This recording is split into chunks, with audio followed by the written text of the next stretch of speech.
भारत के महान लेखकों की प्रसिद्ध कहानियाँ सुनने के लिए इस चैनल को सब्सक्राइब कीजिए। धन्यवाद। आज की कहानी का नाम है पहाड़ की स्मृति और इसके लेखक हैं यशपाल। अब तो मंडी में रेल, बिजली और मोटर सभी कुछ हो गया है, पर एक ज़माना था जब ये सब कुछ नहीं था। हमीरपुर से रुवालसर के रास्ते लोग मंडी जाया करते थे।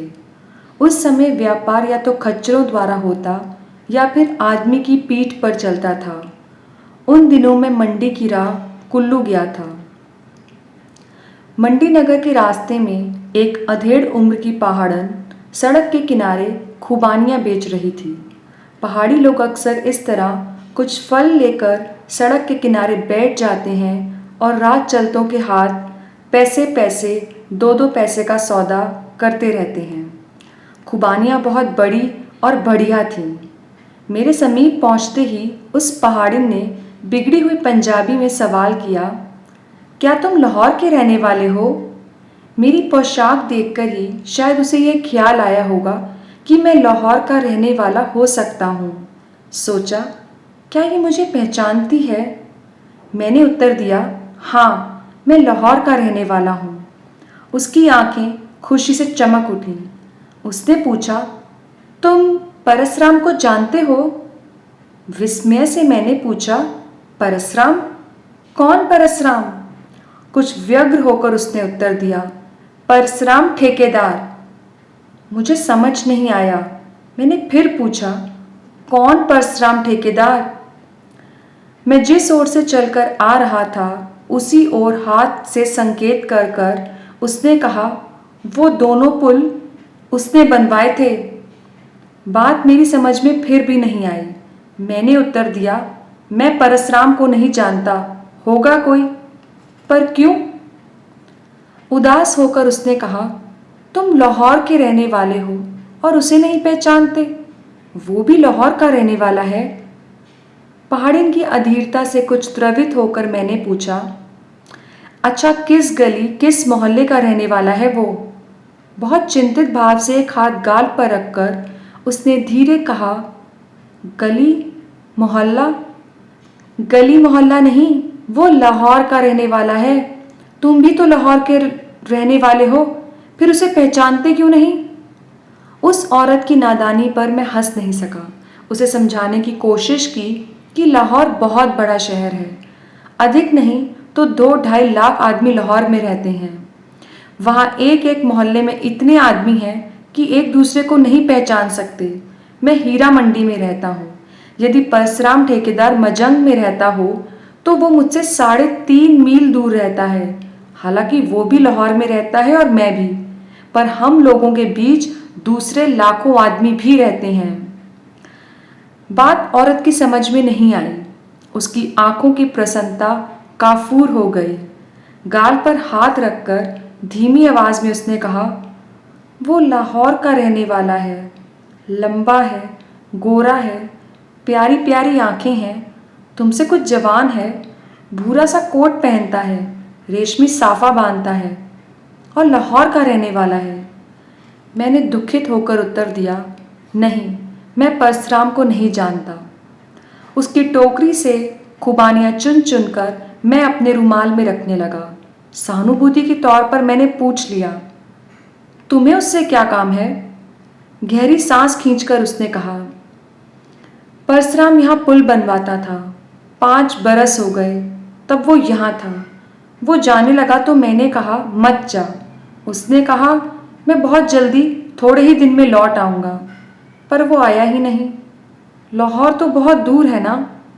मैंने उत्तर दिया, हाँ, लाहौर बहुत दूर है। उसकी आंखों में नमी आ गई। उसने गर्दन झुकाकर कहा, ना जाने वो क्यों नहीं आया, ना जाने कब आएगा। 5 बरस हो गए, आया नहीं। कुछ देर बाद गर्दन झुकाए ही बोली, उसकी राह देखती रहती हूँ, इसलिए यहाँ सड़क पर आ बैठती हूँ। मेरा बहुत सा काम हर्ज होता है, लेकिन दिल घबराता है तो यहाँ आ बैठती हूँ। 2 और आदमी लाहौर से आए थे, पर वो नहीं आया। 5 बरस हो गए। फिर वो चुप हो गई। एक छोटी सी लड़की, शायद 5 बरस की होगी, एक ओर से दौड़ती हुई आई। मुझ अपरिचित को देखकर वो सहम गई। फिर मुझे अलक्ष्य कर माँ के आंचल में मुंह छिपाकर उसके गले से लिपट गए। मैंने पूछा, ये तुम्हारी लड़की है? सिर झुकाकर उसने हामी भरी। लड़की के सिर पर हाथ फेरते हुए उसने कहा, ये भी 5 बरस की हो गई। इसने बाप को अभी तक नहीं देखा। देखेगी तो पहचान भी नहीं पाएगी। उन दोनों की ओर देखते हुए मन में विचार आया कि लोग कहते हैं विरह प्रेम का जीवन है और मिलन अंत।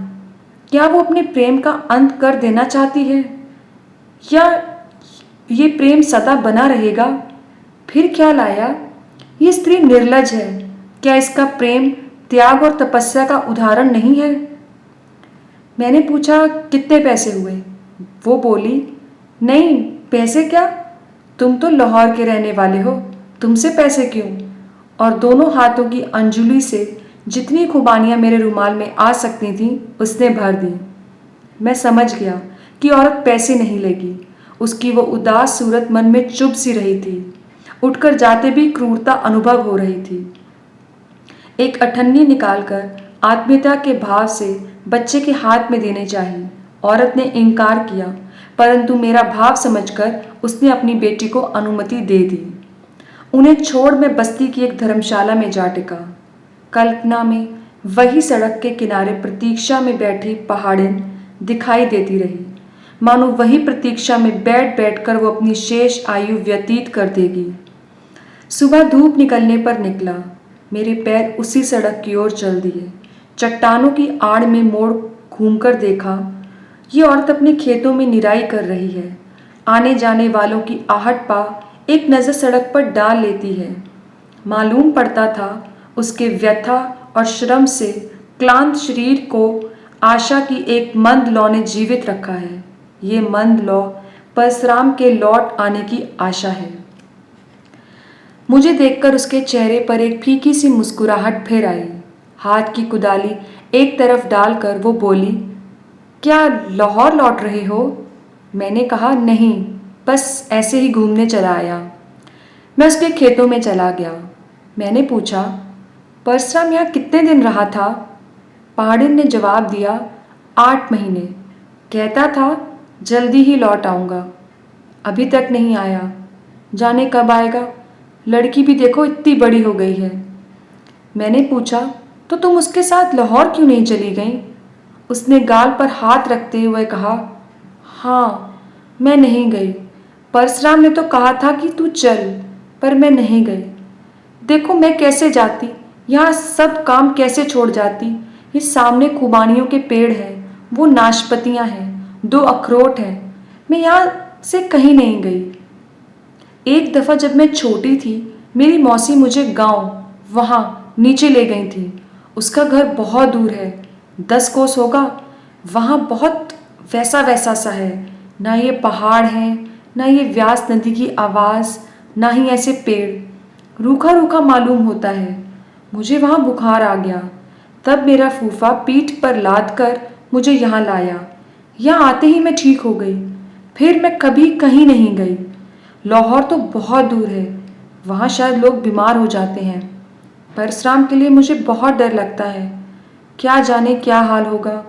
हमारे यहाँ कभी कोई बीमार नहीं होता। कभी हो भी जाए तो हरदू जुलाहा झाड़ फूक कर देता है। अच्छा एक बात बताओ, लाहौर में कोई अच्छा झाड़ने वाला है? मैंने उत्तर दिया, हाँ, क्यों नहीं, बहुत से हैं। अच्छा, फिर तो ठीक है। फिर मैंने सकुचाते हुए पूछा, परशुराम के आने से पहले तुम्हारा ब्याह नहीं हुआ था? उसने कहा, ब्याह तो हुआ था बहुत पहले। मुझे ब्याह कर यहाँ से मेरा आदमी तक्कू ले गया था। वहाँ मुझे अच्छा नहीं लगा, मैं बीमार हो गई। वहाँ मेरी सास मुझे बहुत मारती थी। फिर मैं यहीं लौट आई। मेरा आदमी कभी कभी यहाँ आकर रहता था। फिर ब्याह के 3 साल बाद वो गुजर गया। मैं माँ के पास ही रहने लगी। मैंने परशुराम से कहा था, यहाँ सब कुछ तो है, तू कहीं मत जा। वो कहता था, मैं जल्दी आ जाऊँगा। 5 बरस हो गए, वो अभी तक नहीं आया। देखो कब आएगा। अब तो 2 बरस से माँ भी नहीं रही। चौथे दिन तीसरे पहर मैं फिर उधर से गुजरा। वो सिर झुकाए अपने खेत में काम कर रही थी, कुछ गुनगुनाती जाती थी। मैं क्षण भर खड़ा देखता रहा। शायद वो विरह का गीत गुनगुना रही थी या पिछले दिनों को याद कर रही थी। उसके ध्यान में विघ्न डालना उचित नहीं समझा और मैं लौट आया।